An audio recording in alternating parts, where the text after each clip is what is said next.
The Tale of Chopin and George Sand. In the grand tapestry of history, where threads of fate often weave the most extraordinary patterns, there once bloomed a romance as defiant and incandescent as it was ultimately tragic. A love story not of gentle whispers and societal approval, but of clashing wills, burning intellects, and a passion so potent it carved its legacy into the very soul of music itself. This is the tale of Frédéric Chopin, the frail poet of the piano, and George Sand, the audacious sovereign of prose, two titans whose lives collided, sparking a fire that would illuminate the depths of human emotion and artistic creation. Their initial meeting was far from auspicious.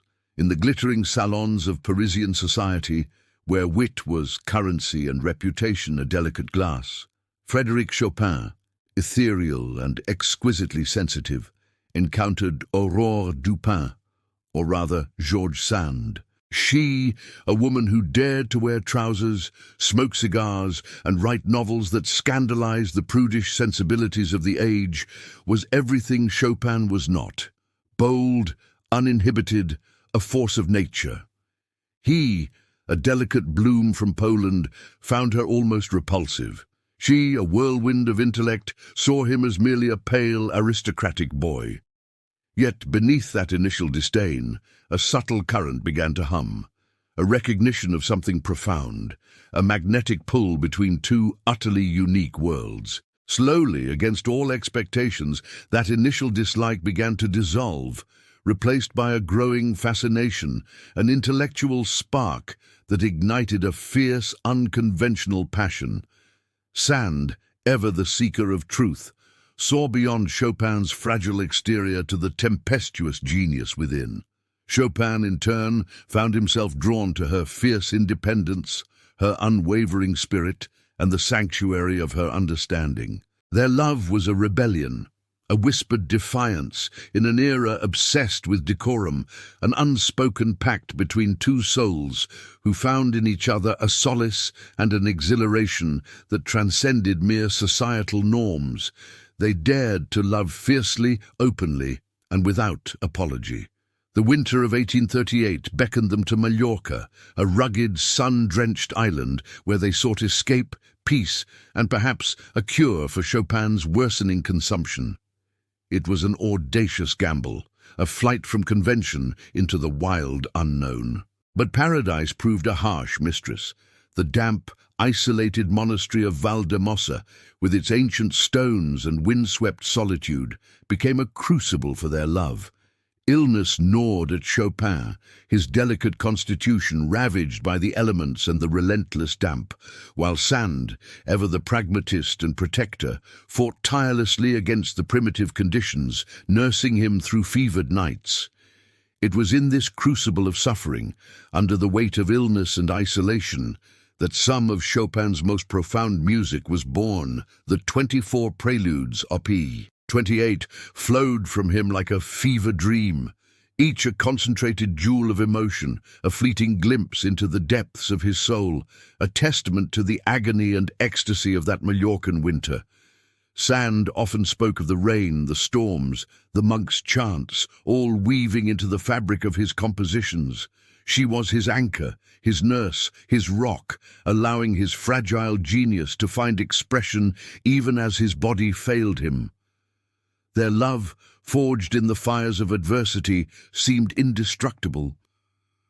Upon their return to France, a new sanctuary awaited them, Sand's beloved estate at Nohant. Here, in the tranquil embrace of the French countryside, Chopin found a period of unprecedented peace and creative flourishing.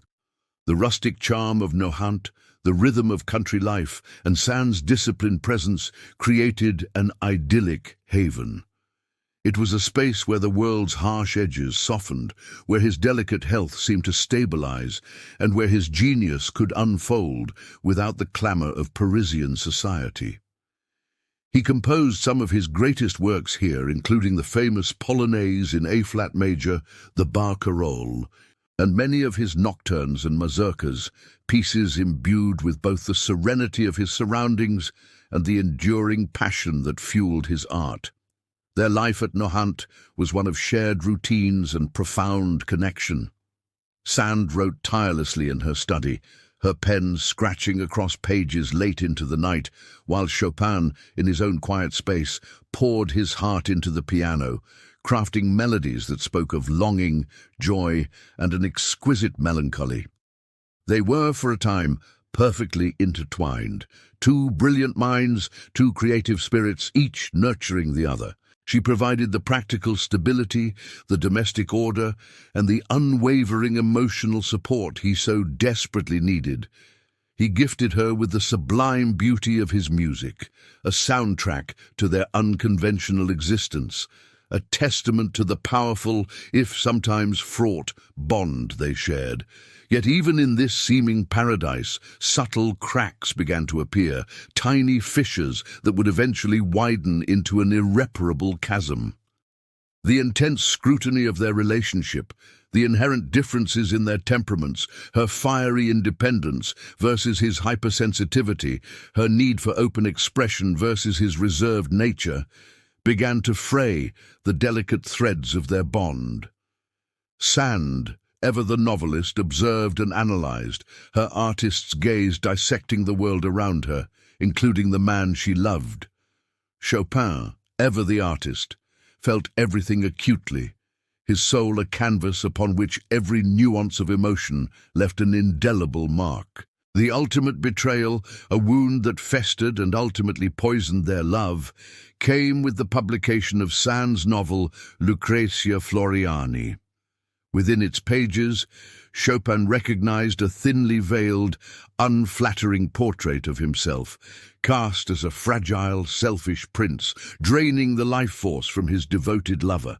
It was a public exposure, a violation of the sacred trust between them, a transformation of their most intimate moments into fodder for fiction. For Chopin, whose very essence was vulnerability, this artistic license was a deeply personal assault, a brutal reminder that even the most profound love could not escape the dissecting gaze of art or the painful reality of its public consumption.